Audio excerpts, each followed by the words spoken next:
பார்வையாளர் அனைவருக்கும் தமிழ் மலையொலியின் அன்பு வணக்கம். இன்றைக்கி நம்ம பேச போகிற இந்த காணொலி ஒரு லாட்ரி டிக்கெட்டு, இன்னொரு பிளாக் டிக்கெட்டு, இந்த 2 டிக்கெட்டும் சேர்ந்து தமிழக அரசியலில் ஒரு மாதிரி ஒரு பரிணாம வளர்ச்சியை கொண்டு வந்து கொடுப்போம் அப்படின்னு சொல்லி பேசிகிட்டு இருக்கு. குறிப்பாக இந்த காணொலி குறித்து இந்த கருத்து குறித்து முன்னாடியே பேசியிருக்கணும். இருந்த பொழுதும் சில செய்திகளை நம்ம தொடர்ந்து பார்த்துக்கிட்டு சரி முடிவாக இதை பேசிடுவோம் அப்படின்னு தான் இது. குறிப்பாக அந்த தமிழக வெற்றி கழகத்தினுடைய கொள்கை பரப்பு செயலாளர்கள்லாம் எவ்வளோ பெரிய அறிவாளி அப்படிங்கிறத நிரூபித்துக்கிட்டு இருக்கிறாங்க. திறன்நிதி குறித்து எல்லாம் பேசியிருந்தாங்க. சரி, அது குறித்தும் நம்ம பேசிடணும் அப்படின்னு.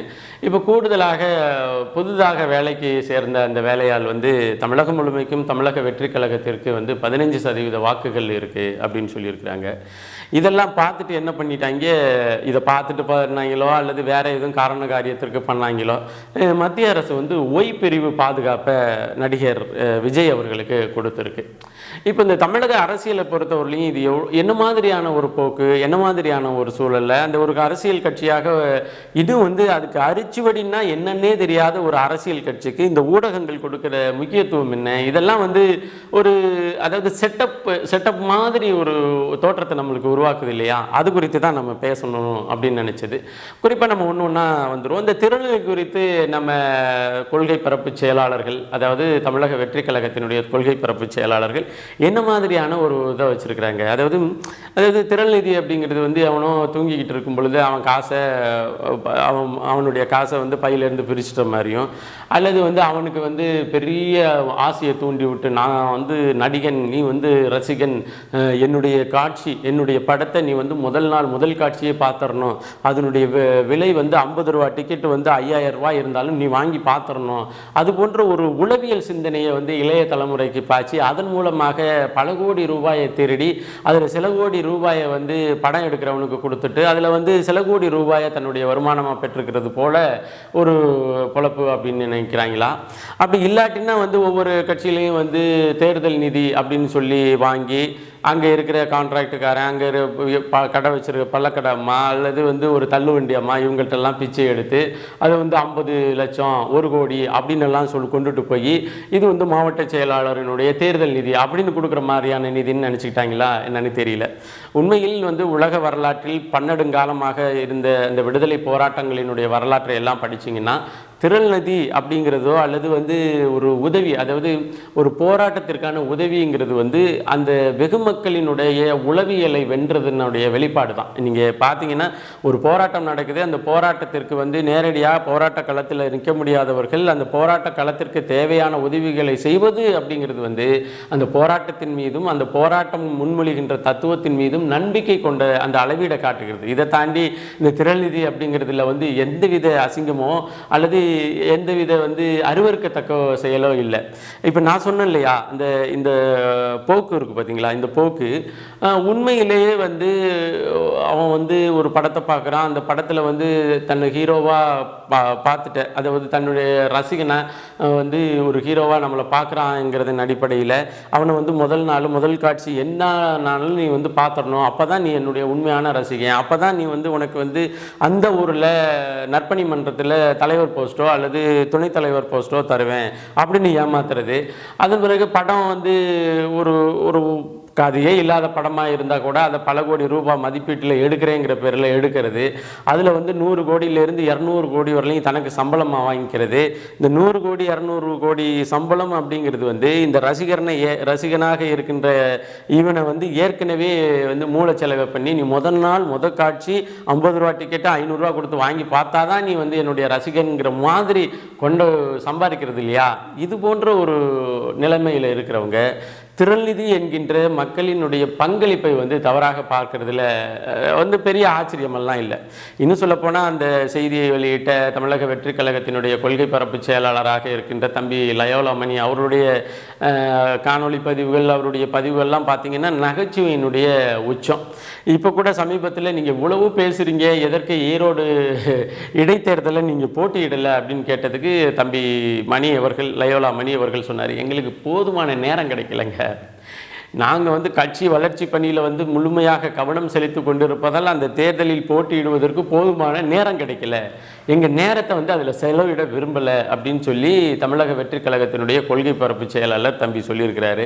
இவர் தான் முன்னாடி வந்து இங்கிலீஷ் பேச வேணாண்டி ஹிந்தி திணிப்பு வேண்டாண்டி ஏதோ ஒரு பாட்டில் வந்து விஜய் பாடியிருக்கிறாரு. அவர் வந்து ஹிந்திக்கு எதிராக இருக்கிறாரு, அது வந்து ஊரும் சரியும் ஒன்றா இருக்கணும்னு விரும்புகிறாரு அப்படின்னெல்லாம் அந்த பாட்டு வரிகளில் வந்துச்சு இல்லையா. எங்களுக்கு வந்து ஏற்கனவே அந்த சிந்தனை இருக்குது, எங்கள் கட்சியினுடைய தலைமைக்கு அந்த சிந்தனை இருக்குது அப்படின்னெல்லாம் பேசிகிட்டு இருந்தார்.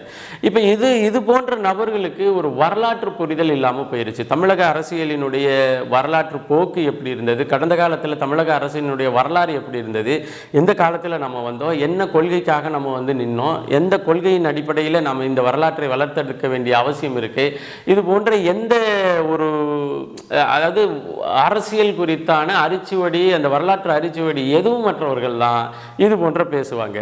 இப்போ பார்த்தீங்கன்னா பிரசாந்த் கிஷோர் அப்படிங்கிறவருக்கு வந்து இவங்க அழைப்பு விடுத்து, யாருன்னா அழைப்பு விடுத்து, தமிழக வெற்றி கழகம் வந்து அழைப்பு விடுத்து இந்த வேலையை, அதாவது ஸ்ட்ராட்டஜிக் மேக்கர், இந்த வெற்றியை வந்து உருவாக்குவதற்கான வியூகங்களை வகுப்பவர் என்பதன் அடிப்படையில் அவருக்கு பல கோடி ரூபாய் வந்து இவங்க சம்பளமாக கொடுத்து 2026 தேர்தலை எதிர்கொள்ள போகிறதா செய்திகள் உறுதியாக்கப்பட்டு விட்டது.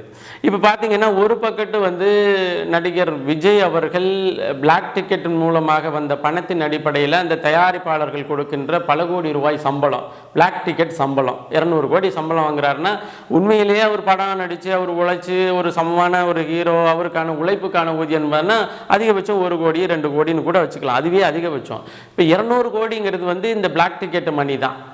இன்னொரு பக்கத்து வந்து லாட்டரி அதிபர் மார்ட்டின் அவர்களுடைய மருமகன் ஆதவ் அர்ஜுனா ரெட்டி அவர்கள் வந்து ஏற்கனவே பல அரசியல் தலைமைகளோடு வேலை செஞ்சு, முதல்ல வந்து அந்த திராவிட முன்னேற்ற கழகத்திற்கு வேலை செஞ்சு, அதன் பிறகு வந்து விடுதலை சிறுத்தைகளுக்கு வேலை செஞ்சு, இப்போ வந்து இவங்கள்டேருந்து நம்ம அவருக்கு தனிப்பட்ட அஜெண்டா திராவிட முன்னேற்ற கழகத்தை பழி வாங்கணும் அப்படிங்கிற தனிப்பட்ட அஜெண்டாவின் அடிப்படை, அது சரியான அஜெண்டா தான். அதன் அடிப்படையில் திருமாவளவனுக்கு வந்து வேலை பார்த்தாரு. திருமாவளவனை பொறுத்தவரையிலையும் ஐயோ நம்ம திராவிட முன்னேற்ற கழகம் தான் சர்வலோக நிவாரணின்னு இருக்கிற அவர்கிட்ட போய் இதெல்லாம் எடுபடாத ஒரு சூழல்ல இப்போ தமிழக வெற்றி கழகத்துக்கு வந்து ஒரு ஃபண்டு ப்ரொவைடர் அண்ட் ஃபண்டு கிரியேட்டராகவும் மாறிட்டார். இப்போ அவரை பொறுத்தவரையிலையும் அவர் செலவு பண்ணுற எல்லா காசுகளும் வந்து லாட்ரி டிக்கெட் மூலமாக வந்த காசு. அப்போ ஒரு பக்கத்து லாட்ரி டிக்கெட்டு, இன்னொரு பக்கத்து பிளாக் டிக்கெட்டு, இந்த 2 டிக்கெட்டும் சேர்ந்து தான் ஒரு அரசியல் ஒரு பரிணாமத்தை கொண்டு வருவதற்கான வேலை. இந்த வேலையில் வந்து இப்போ லாட்ரி டிக்கெட்டு காசு, பிளாக் டிக்கெட்டு காசு, கூடுதலாக தமிழகம் முழுமைக்கும் தமிழக வெற்றி கழகத்திற்கு பதவி போடுவதற்காக அங்கங்கே ஒன்றிய செயலாளர், மாவட்ட செயலாளர், தொகுதி செயலாளர், வட்ட செயலாளருக்கெல்லாம் ஒரு குறிப்பிட்ட தொகையானது நிர்ணயிக்கப்பட்டு அந்த தொகையை பெற்ற பிறகு தான் அவர்களுக்கான பதவி வழங்கப்படுகிறது. இந்த பெற்ற தொகையின் அடிப்படையில் உருவாக்கப்பட்ட ஒரு பெரிய பணத்தை தான் பிரசாந்த் கிஷோருக்கு இவங்க முதலீடு செய்கிறாங்க. இப்போ பாருங்களேன், ஜான் ஆரோக்கியசாமின்னு ஏற்கனவே ஒரு வியூக வகுப்பாளர், அதன் பிறகு இந்த ஆதவ் அர்ஜுனா ரெட்டிங்கிற ஒரு வியூக வகுப்பாளர், அதன் பிறகு பார்த்தீங்கன்னா பிரசாந்த் கிஷோர் அப்படிங்கிற ஒரு வியூக வகுப்பாளர். இந்த 3 பேரும் வகுத்த வியூகத்தை, இவங்க 3 பேரும் எழுதுகிற கதையை, இவங்க 3 பேரும் இயக்குகின்ற அந்த இயக்கத்தில் நடிக்க போகிற நடிகர் வந்து விஜய் அவர்கள் தான். அவர் எல்லா காலங்கள்லையும் சரி, திரையிலையும் சரி, தலையிலையும் சரி, நான் என்னால் நடிக்க மட்டும்தான் முடியும், இதை தாண்டி எனக்கு எதுவும் தெரியாது அப்படிங்கிறது தான் இந்த 3 பேரை தெரிவு செய்து இந்த கட்சியை நடத்துவதற்கான வேலைன்னு வச்சுக்கோங்களேன். சரி, அது இருக்கட்டும். இப்போ தமிழக வெற்றி கழகத்தை பொறுத்தவரையிலையும் 15% வாக்குகள் வந்து தமிழ்நாடு முழுமைக்கும் இருக்கு அப்படின்னு சொல்லிட்டு பிரசாந்த் கிஷோர் சொல்லியிருக்கிறாரு. என்னடா இதுவரையிலையும் எந்தவித தேர்தலையும் போட்டியிடலை. இன்னும் சொல்ல போனால் அண்ணன் திருமாவளவன் அவர்களே வெளிப்படையாக சொன்னவர், அந்தந்த கட்சியும் தன்னுடைய தனித்த வாக்கு வங்கியை வந்து ப்ரூவ் பண்ணியிருக்கு. திராவிட முன்னேற்ற கழகம் ப்ரூவ் பண்ணியிருக்குது கடந்த காலங்களில். அடுத்து வந்து இப்போ புதுசாக வந்த கட்சிகள்னு பார்த்தீங்கன்னா கூட பாட்டாளி மக்கள் கட்சி, இன்னும் பிற கட்சிகளோ வந்து தன்னுடைய தனித்த வாக்கு வங்கியை ப்ரூவ் பண்ணியிருக்கு. இன்னும் சொல்ல போனால் நாம் தமிழர் கட்சி கூட தன்னுடைய தனித்த வாக்கு சதவீதத்தை வந்து ப்ரூவ் பண்ணியிருக்கு. ஆனாலும் விடுதலை சிறுத்தைகள் இதுவரையிலையும் பண்ணலை. ஆனாலும் விடுதலை சிறுத்தைகள் வந்து ஒரு கூட்டணியில் உள்ள அணியை வெற்றி பாதைக்கு அழைத்து கொண்டு செல்கின்ற வல்லமை உடையது அப்படின்னு ஒரு தற்பொருமை பேசியிருக்கிறாரு. அது பேசினதில் ஒரு உண்மையை ஒத்துக்கிறாரு. என்னன்னா, நாங்களே இன்னும் ஒரு என்ன அண்ணன் திருமாவளவன் அவர்களுக்கு கிட்டத்தட்ட ஒரு 25லேருந்து 30 வருட அரசியல் அனுபவம் இருக்கும். அந்த கட்சிக்கு தேர்தல் அணுகுமுறையிலேயே ஒரு 25 வருட தேர்தல் அணுகுமுறை இருக்கும். அப்படிப்பட்ட கட்சியே தன்னுடைய தனித்த வாக்கு வங்கியினுடைய சதவீத அளவு இன்னது என்று சொல்ல முடியாத ஒரு சூழலில் இருக்கு. இன்னவரையிலையும் ஒரு தேர்தலையும் எதிர்கொள்ளாத இந்த தமிழக வெற்றி கழகம் கழகம் எப்படி 15% வாக்கு வங்கியை வைத்திருக்கு என்று ஒரு முட்டாள், இன்னும் சொல்ல போனால் பிரசாந்த் கிஷோர் ஒரு முட்டாள் தான். ஏன்னா தன்னுடைய ஊரில் பீகாரில் தன்னுடைய எலெக்ஷனுடைய அந்த வியூகத்தின் அடிப்படையில் தனித்த ஒரு கட்சியை ஆரம்பித்து அந்த கட்சி வந்து தேர்தலில் போட்டியிட்டு அந்த தேர்தலில் போட்டியிட்ட அத்தனை வேட்பாளர்களும் தோல்வியை தழுவிய பிறகு அவருக்கு வந்து ஒரு ஸ்ட்ராட்டஜி தெரியும். அவரை கூட்டிகிட்டு வந்து நம்ம வந்து அரசியலை நகர்த்தினோம்னா நாமளும் வந்து வெற்றி பெற்றலாம் அப்படின்னு நினைக்கிறது வந்து ஒரு முட்டாள்தனம்.